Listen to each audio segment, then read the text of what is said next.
Hi, my name is Eder Sanchez from Mezcal Agua. Today we're going to talk about the versatility of Mezcal.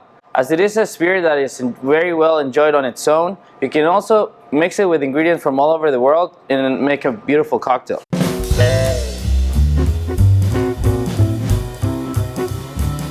Today we're going to make a cocktail using a jigger, a hawthorn strainer, fine strainer, and a shaker.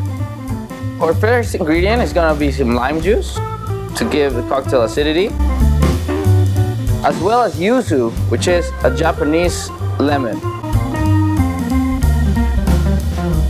To balance it with some sugar, we're going to do a Canadian mulberry syrup,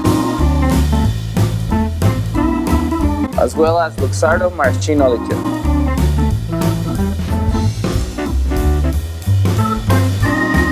And then Mezcal Agua Espadin. To give some froth to the cocktail, we're going to use a miracle foamer.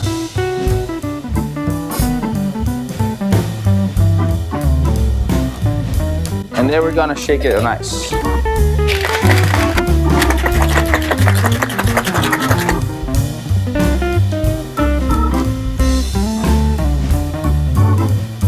Double strain it to not get any of the chunks of ice. Garnish it with a little fan of dehydrated dragon